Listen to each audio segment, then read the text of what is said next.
Hello, this is Lena's Literature Library, reading between the lines where stories come alive. Okay, so we are on episode 5, the last but not the least.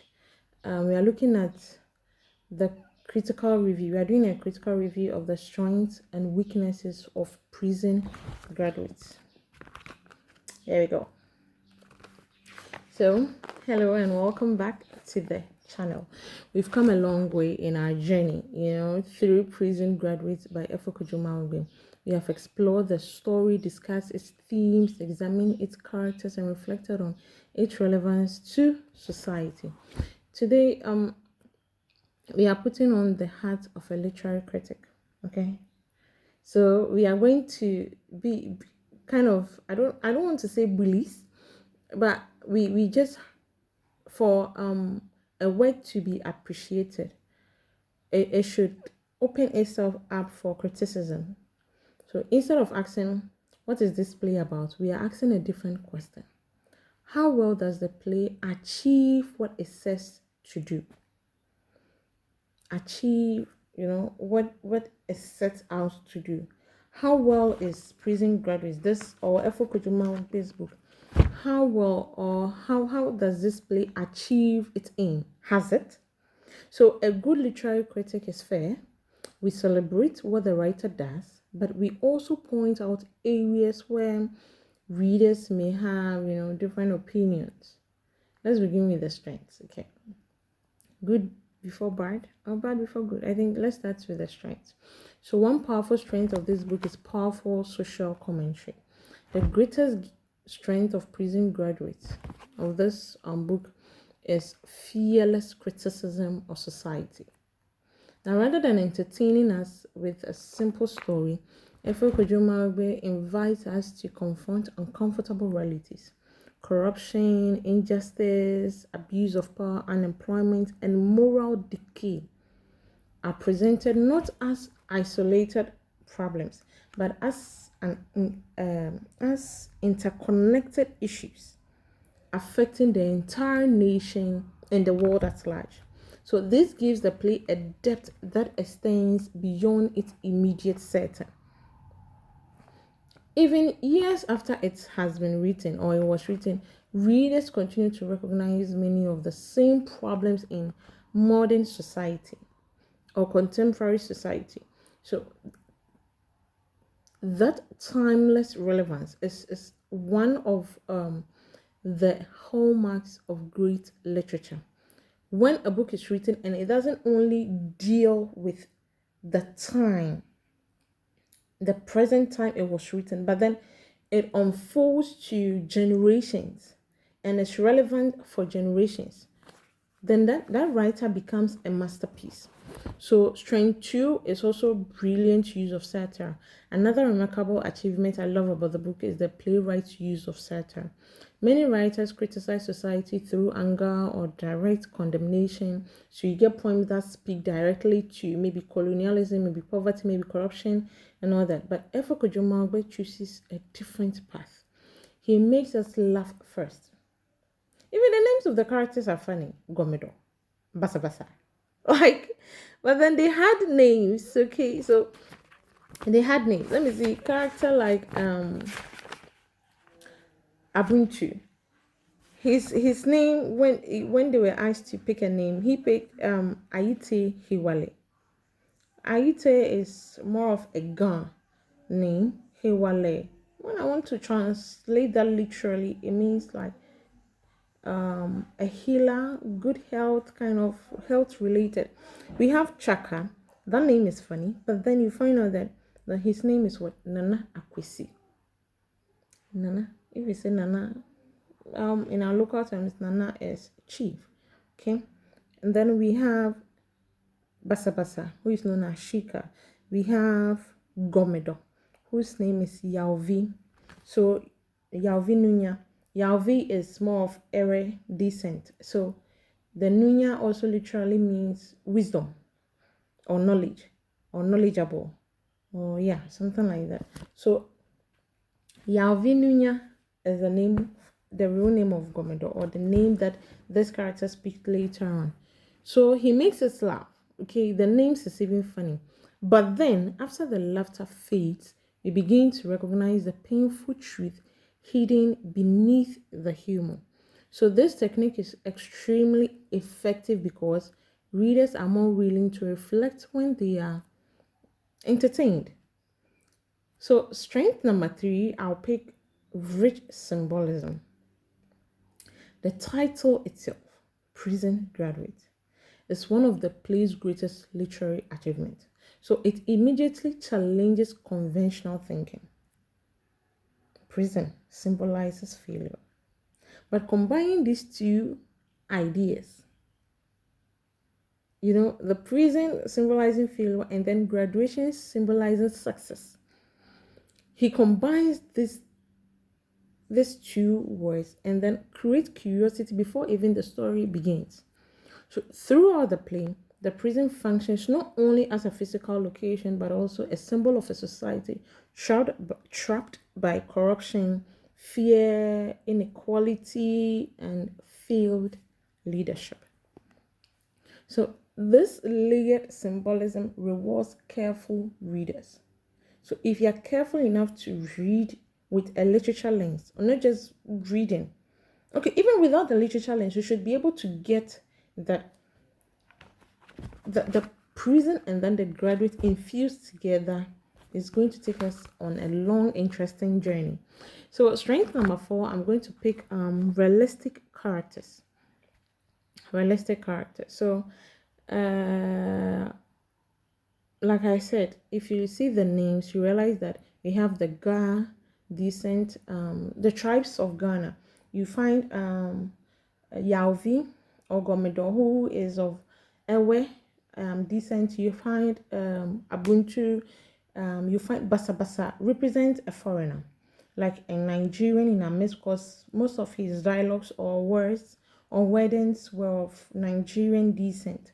So you see that Mawugbe picked characters from major tribes in Ghana, as well as not forgetting that we also have foreigners in our midst. It can be a South African, it can be a Nigerian, it can be a Liberian, it can be, but he puts one character. He uses one character as a foreigner in our midst. So it makes his character selection beautiful. Now, another reason the play succeeds is its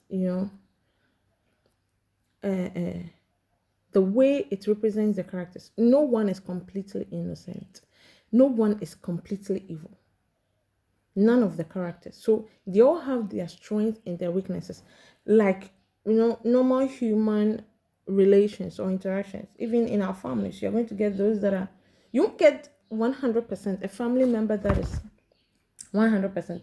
Even the president cannot be seen as someone who is 100% good or 100% evil. That makes that person perfect, and we are all not perfect. So Efo Kojumawe, instead, he represents people as they exist in real life. We are complex, we are imperfect, and we are shaped by the society in which we live in. So because of this realism, readers often recognize themselves or people they know within the society. So when you're reading, you begin to picture yourself. It's like, hey, I'm behaving like Gomedo. It's like, hey, okay, I think I've also said things like this or behave or thought this way, so I'm behaving like Ubuntu. So that's how. So when you read it, you find yourself a bit and piece of yourself in each of these characters. Now let's move on to strength number 5. I've seen a whole lot of strength, so not in any particular order. I'm looking at relevance across time. Perhaps the greatest compliment we can give any literary work is this: it still matters. Although Prison Graduate was written in a different period, discussions about corruption, youth unemployment, leadership, justice, and migration continue till today. That enduring relevance is why scholars continue to study the play and why audiences continue to perform it. Now let's consider some possible weaknesses. Don't worry, I'll try not to let the weaknesses outnumber the strengths. So let's remember, identifying weaknesses does not mean the play is poor. No, it simply means that every literary work can be viewed from different critical perspectives. So, weakness number one, not in any specific order. Okay, so we have heavy dependence on symbols. Okay, so yeah, so there's heavy dependency on symbolism.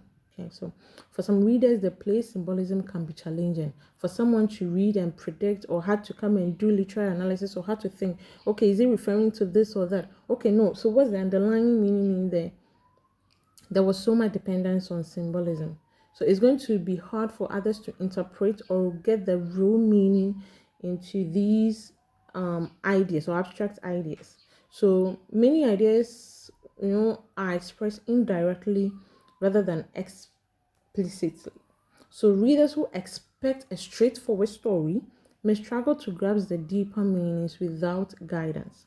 I had to put my literature lens on to be able to understand what really Mawugbe is about.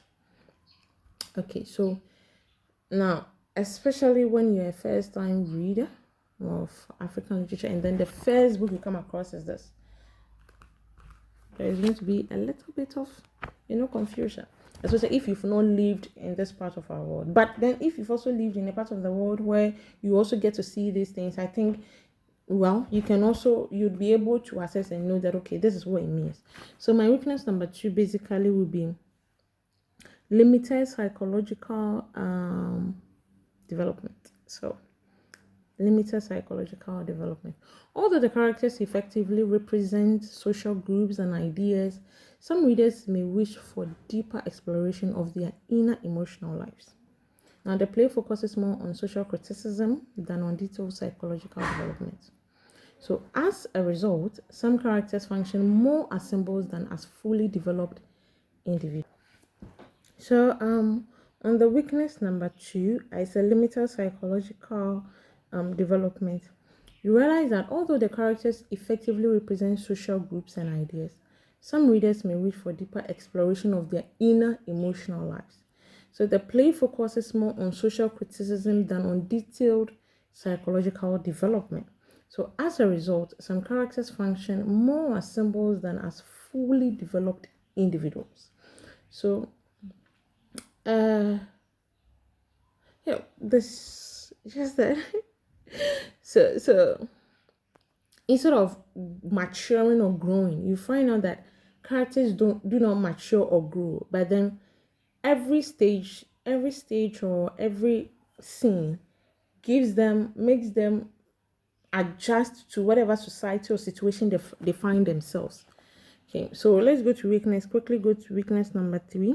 The message sometimes, centers on stage.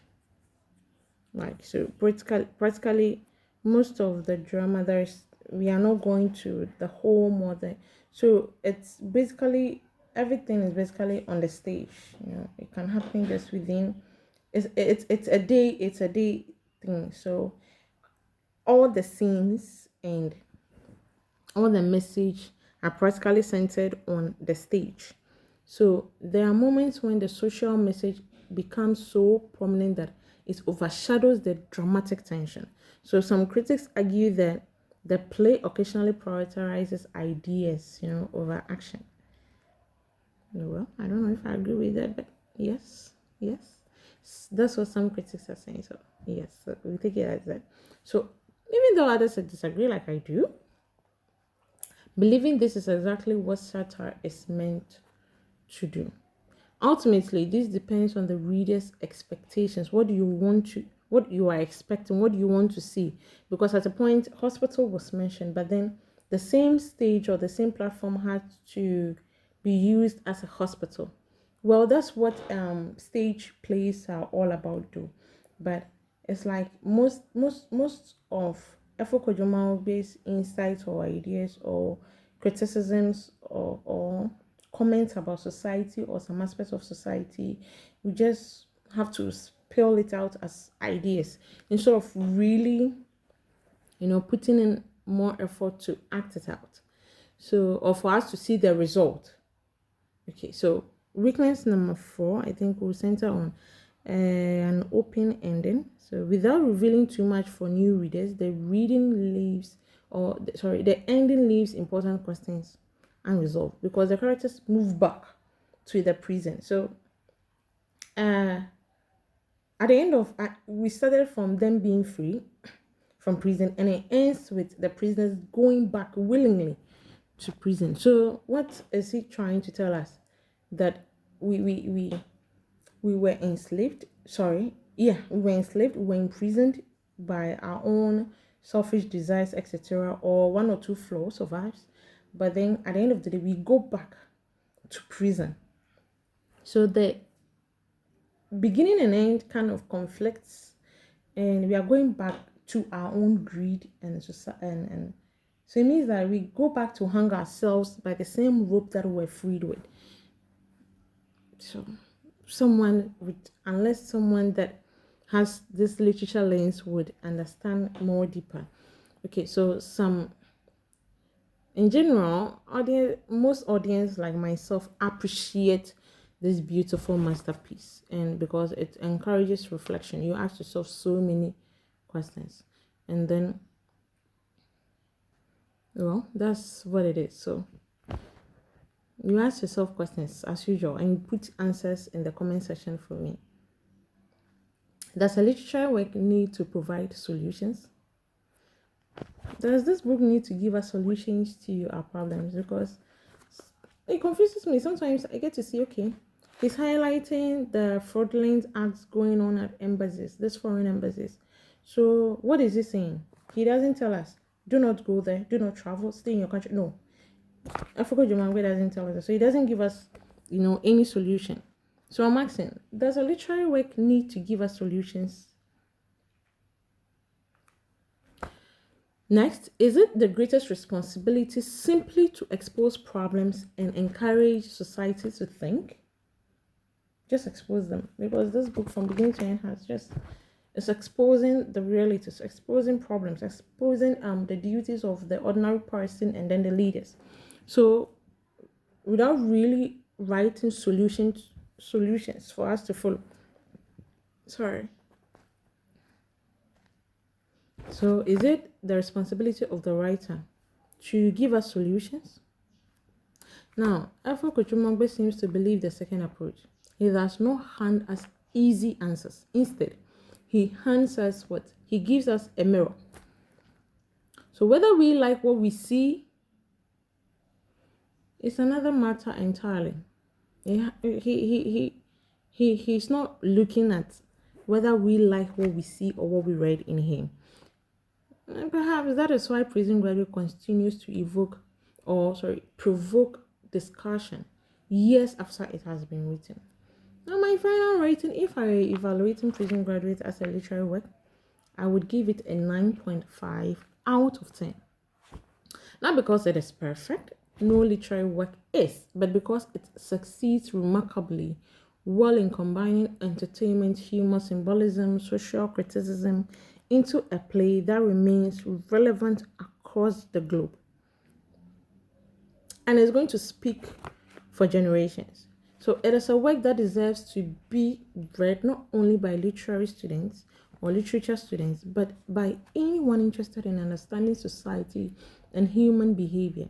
So before I end today's episode, I'd like to leave you with one final question. When future generations look back at our society, what kind of story will they tell about us? Will they say we recognized our problems and changed? Or will they say we laughed at the warnings but never listened? That's the challenge Mawugbe leaves with every reader. Thank you for joining me throughout the series on Prison Graduates. If you've enjoyed these episodes, please subscribe to the channel, share them with your friends, and let them know in the comments which African book or play, and let me know in the comments which African book or play you would like us to explore next. Please, we are starting from Ghanaian or African text first of all. I'm also going to be including poems, but for now, let's do this. I think I want to do one final episode, even though I decided to do only 5. I want to talk about one final episode where I get to talk about the lessons learned in this book. What do you think? See you next time. Mwah!